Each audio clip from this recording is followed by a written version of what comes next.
आज फिर नए वीडियो में। कल हमने जो है होमवर्क दिया था एक सवाल लगाने के लिए, कुछ लोगों ने सवाल लगाया और कमेंट बॉक्स में लिखा भी। अब इस सवाल को हम यहाँ पर लगाएंगे कि हमें निकालना था संपूर्ण संख्या, कि इनमें से कौन सी संपूर्ण संख्या है। तो हमने एक तरीका देखा था, संपूर्ण संख्या की परिभाषा याद होगी कि अपनी खुद की संख्या जो है स्वयं संख्या को छोड़कर बाकी उसके गुणनखंडों का जो योग है वो उस संख्या के बराबर होना चाहिए, तो वो संपूर्ण संख्या कहलाएगी। जैसे 18 के हम गुणनखंड लिखते हैं, 1, फिर ये 2 आएगा, 3 आएगा, 3 के बाद ये 6 आएगा, 9 आएगा और 9 के बाद ये 18 आएगा। इसमें हम देखेंगे इस 18 को अगर छोड़ दें बाकी को ऐड करेंगे तो ये 18 के बराबर नहीं आएगा, इसलिए ये संख्या नहीं हो सकती। ऐसे ही 24 है, तो 24 को लिखेंगे तो 1 आएगा, 2 आएगा, 3 आएगा, 4 आएगा, 6 आएगा, 6 के बाद 8 आएगा, 8 के बाद 12 आएगा और 12 के बाद 24 आएगा। इसको देखो जोड़ेंगे, 24 को तो लेते नहीं है जोड़ने में। अब यहाँ कितना आएगा, 12, 8 4 12 24, यानी ज्यादा हो जाएगा, तो यानी ये भी संख्या नहीं हो सकती। ऐसे ही 32 को लेंगे तो 32 में क्या आएगा, 1 आएगा, 2 आएगा, 4 आएगा, 8 आएगा,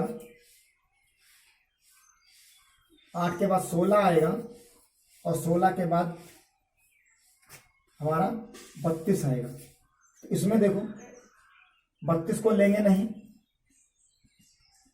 यहां 8 4 12 और 12 1, 12 और 2 14, 14 1 15, 15 यानी 31 आ रहा है, यहां भी नहीं आएगा। इसको ले लेते हैं, यहां पर 1 आएगा, 2 आएंगे, 4 आएगा, 7 आएगा, 14 आएगा और 28 आएगा। अब 28 को यहां पर छोड़ देते हैं, इस संख्या को जोड़ लेते हैं, 14 7 21, 21 और 7 28, यानी इसके जोड़ के बराबर आ जाता है, यानी ये हमारी क्या होगी, संपूर्ण संख्या है। इस तरीके का सीटेट में सवाल आया है, ध्यान रखना, ये सीटेट का आए हुए सवाल के पैटर्न पर है, इसी तरीके का आ चुका है। अब यहां पर जैसे हम देख रहे हैं कि दशमलव संख्या कि हमारा एक पार्ट बचा हुआ था, एक हिस्सा दशमलव संख्या का। दशमलव संख्या को अंग्रेजी में कहते हैं डेसिमल नंबर। इसको हमने 2 भागों में बांटा है, एक शांत संख्या और एक अशांत संख्या। और अशांत संख्या को 2 भागों में बांटा है, एक अशांत आवर्ती संख्या दशमलव और एक अशांत अनावर्ती। अब इनमें अंतर समझ लेते हैं, इसको हम परिमेय के रूप में भी कहते हैं, इसको भी ध्यान में रखना। ये परिमेय में भी आ जाती हैं, ये भी एक परिमेय में आ जाती हैं और ये अपरिमेय में आती हैं, ये अपरिमेय में आती हैं। कैसे, अब इनको देख लेंगे। जैसे ये संख्या हमारे पास है, तो इसको हम ले सकते हैं यहाँ पर 3/2, उदाहरण के तौर पर उदाहरण ले लेते हैं। 3/2 जैसे हमने उदाहरण लिया, तो जब उदाहरण लेंगे तो इसको डिवाइड करेंगे तो 1.5, यानी दशमलव के बाद ये पूर्णतः विभाजित हो गया, यानी अब इसके बाद आगे कोई भी नंबर इसमें लगातार मिलता नहीं रहेगा। तो ये जो संख्या आएगी वो हमारी जो है शांत दशमलव होगा, यानी अब लगातार इसके बाद नहीं चल रहा है।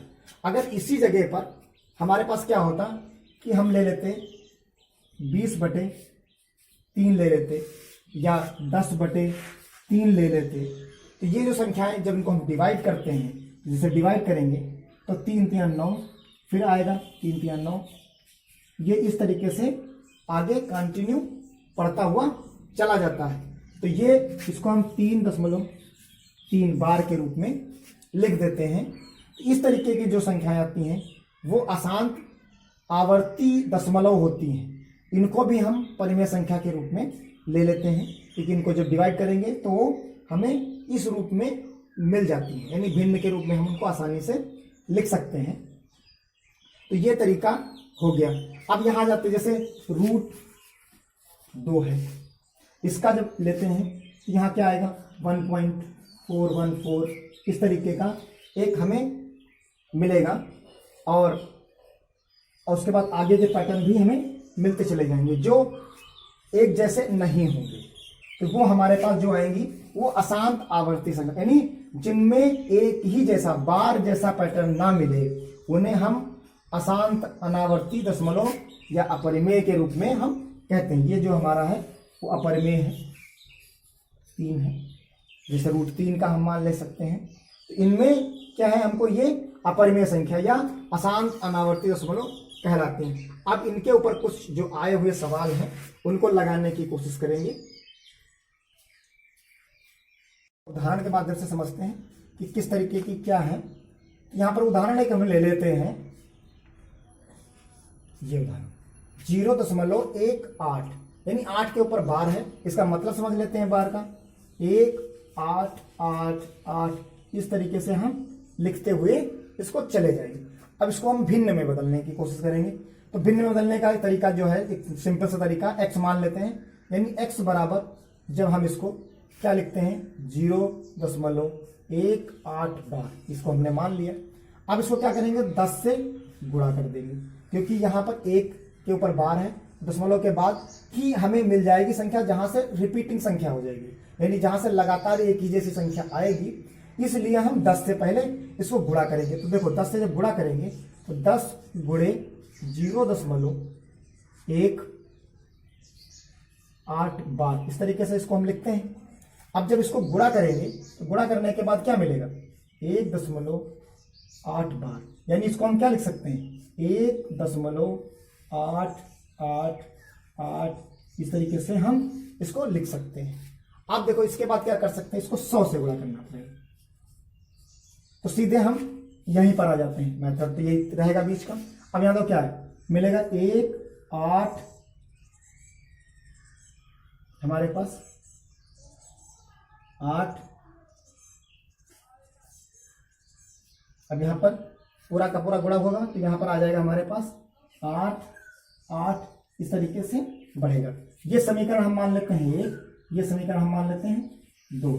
जिसको यहां दिक्कत हो रही हो तो यहां हम लिख सकते हैं 0 गुणे 0.18 बार। इसी चीज को हम आगे बढ़ाए हैं, यहां पर लिखें। अब इसमें से क्या करते हैं, देखो 2 में से समीकरण में से 1 को घटा देते हैं। जब घटाएंगे तो यहां क्या मिलेगा हमको 90x मिलेगा। यहां क्या है जब घटाएंगे तो इधर के तो ये 8 और ये 8 कट जाएंगे, लेकिन ये चीज जो है इसमें से माइनस हो जाएगी, यानी 18 में से क्या घटेगा 1 घटेगा। 18 में से 1 घटेगा तो हमारे पास बचेगा कितना 17 और यहां है 90x। तो x बराबर क्या मिलेगा 17/90, यानी ये हमारा भिन्न हो गया। यानी इस संख्या को जो हमने माना था x, इस संख्या का हमारा ये भिन्न बनता है 17/90। इसको अब देखो शॉर्ट ट्रिक के माध्यम से समझ लेते हैं, बहुत आसान सा है, कुछ करना नहीं होता। जैसे ये हमने संख्या देखी कि इसको भिन्न में बदलना है। अब ट्रिक के माध्यम से देखो, ट्रिक हमारे पास आएगी कि जितनी संख्या के ऊपर बार है, पहले सबसे पहले क्या करेंगे सीधा सा पूरी की पूरी संख्या लिख देंगे। जितनी संख्या लिखी है वही संख्या लिख ली। जितनी संख्या के ऊपर बार नहीं है, यानी एक संख्या ऐसी है जिस संख्या के ऊपर बार नहीं है, चाहे वो 1 हो या 2 हो, जितनी भी संख्या जो लिखा हुआ अंक, उसी अंक को यहां घटा देंगे।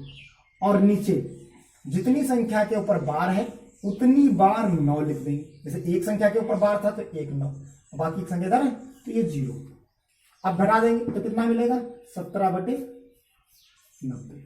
ये शॉर्ट ट्रिक है, यानी कि फिर से देख लेंगे, जितने के ऊपर हमारे पास बार है पूरी संख्या पहले, फिर जो संख्या बची उसको घटा देंगे, और नीचे जितने पर संख्या पर बार है उतनी बार 9, और उसके बाद जो बची संख्या उसकी जगह पर 0, और घटाने के बाद जो उत्तर मिलेगा वही इसका उत्तर होगा। यानी हमें इतनी माथापच्ची करने की आवश्यकता नहीं है, हम सीधा सा यहां से सवाल लगा सकते हैं। ऐसे ही एक उदाहरण और ले लेते हैं,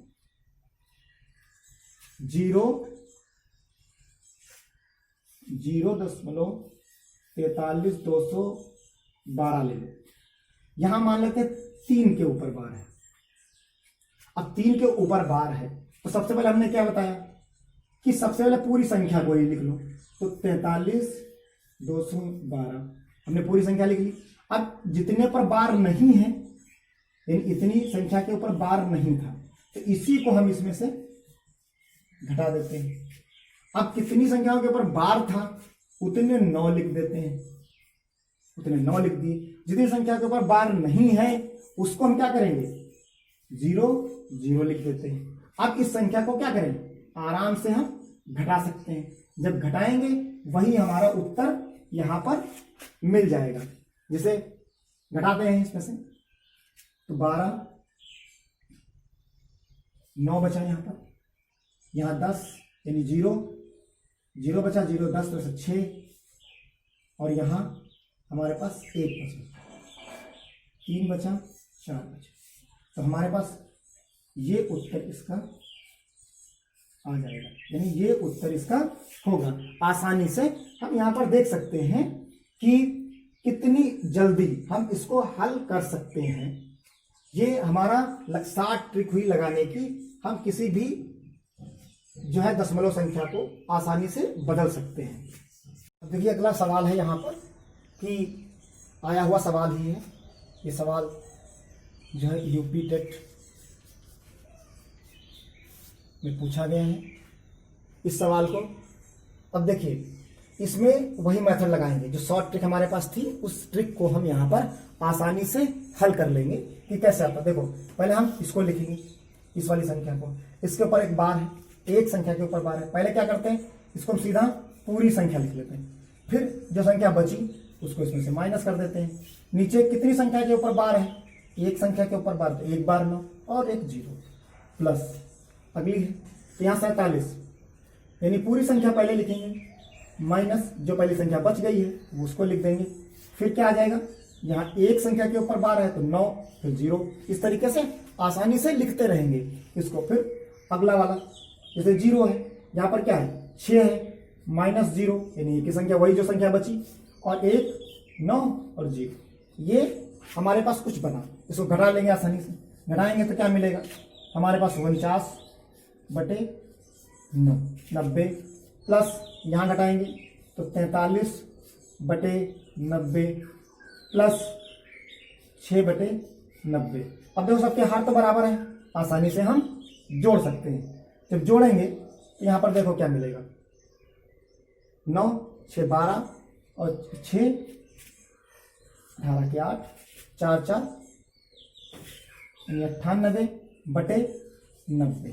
अब ये चीज हमको मिल गई, यानी इतने का एडिशन जो आएगा वो ये चीज आ जाएगी।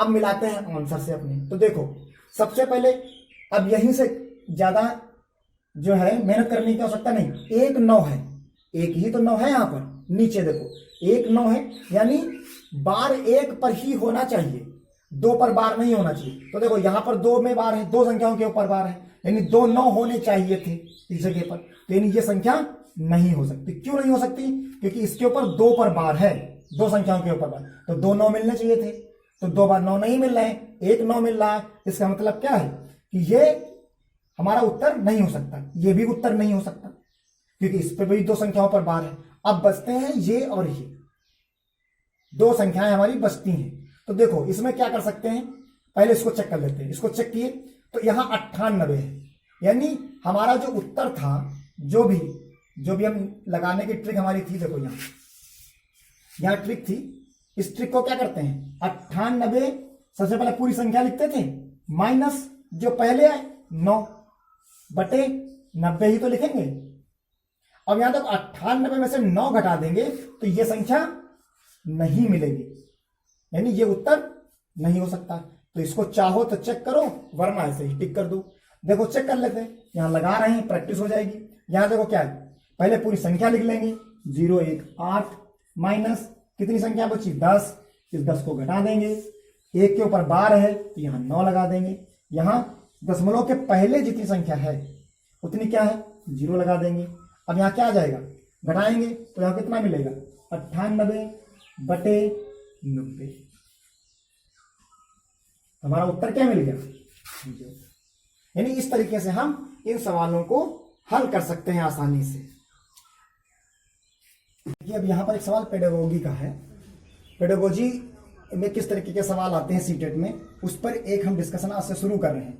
रोज कुछ ना कुछ सवाल साथ में लेते रहेंगे जिससे दोनों पोर्शन पूरे होते रहें। जैसे सवाल है 44 यानी 44 लिखने के लिए कहने पर कक्षा 2 के कुछ छात्रों ने इसे 404 लिख दिया, यानी 44 की जगह पर 404 लिखा। एक शिक्षक के रूप में आप इसे कैसे संबोधित करेंगे? अब इस शिक्षक के दायित्व पर छोड़ दिया कि किस तरीके से हम यहां पर इसको समझेंगे। ऑप्शन दिए गए हैं, उनकी प्रतियों में उत्तर को सही करेंगे। यानी कहने का मतलब यहां वो पहले ऑप्शन का हुआ कि हम जो बच्चों ने कॉपी पर लिखा है उसमें जाके सही कर देंगे और कुछ भी नहीं कहेंगे, यानी उत्तर उनका सही हो गया। दूसरा है ठोस सामग्री का उपयोग करके विनिमय के सिद्धांत को समझाएंगे, एक ये हो गया। तीसरा हो गया उन्हें सभी के साथ समाहित करेंगे जिन्हें हल करना आता है, यानी जो बच्चों ने लिख लिया है उन बच्चों के साथ उनको बिठा देंगे और कहेंगे कि लिख लो, या एक ऑप्शन ये कह रहा है।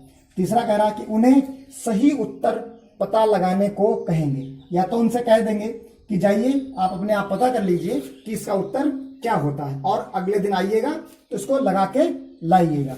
तो ये 4 ऑप्शन दिए गए हैं। तो हमारा जो यहां मतलब है कि बच्चों को सिखाना होता है, यानी पॉजिटिव जो है सकारात्मक के रूप में हमको बच्चों को रखना है और बच्चे को ही केंद्र के रूप में रखना है। जो बच्चे हैं वो हमारे सेंट्रल में रहेंगे। शिक्षक जो है मार्गदर्शक के रूप में काम करेगा।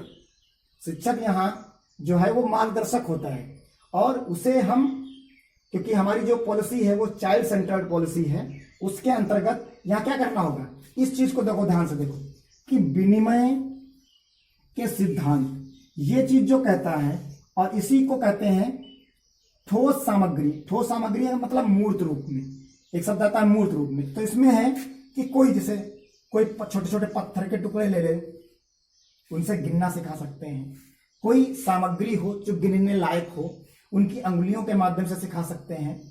या बच्चों को खड़ा कर सकते हैं कि बच्चे, आप यहाँ 10 बच्चे खड़े हो गए, 5 बच्चे इधर खड़े हो गए, तो उनको बता सकते हैं कि इस तरीके से इनकी ठोस के रूप में हम उनको दिखा सकते हैं। वो चीज हमारी सामग्री का उपयोग करते हुए इस सिद्धांत के माध्यम से हम उनको सिखाते हैं। ये सिद्धांत ये कहता है कि ठोस के रूप में हम उनको सिखाएं। तो इसलिए उत्तर हमारा कौन सा हो जाएगा, ये। जब बच्चा सीख जाएगा, जब उसको प्रैक्टिकली हम सिखा देंगे, तब वो आसानी से ये गलती नहीं करेगा। तो ये हमारा जो है एक सवाल हो जाता है कि पेडागोजी पे इस तरीके के सवाल आते हैं, इनको भी हम डिस्कस करेंगे। एक सवाल होमवर्क के रूप में हम ले लेते हैं। 10 वाले पे जैसे सवाल लगा रहे थे, तो सवाल है हमारे पास 0, 567 इस तरीके से, और इसके बाद +0, 408 आएगा। इसके ऊपर प्लस हमारे पास आएगा 0.215, इसके ऊपर ये आएगा। इस सवाल को हल करके बताना है कि इसका उत्तर क्या आएगा। ये हमारा आज का होमवर्क है। इस होमवर्क सभी लोग कमेंट बॉक्स में इसको लिखें कि इसका उत्तर क्या आएगा, और अगर लिखते हैं अच्छी बात है, उससे हमें मोटिवेशन भी मिलेगा। नेक्स्ट वीडियो में हम इसका उत्तर भी आपको सभी को समझाएंगे। आज में की कक्षा में बस इतना ही। धन्यवाद। जय हिंद।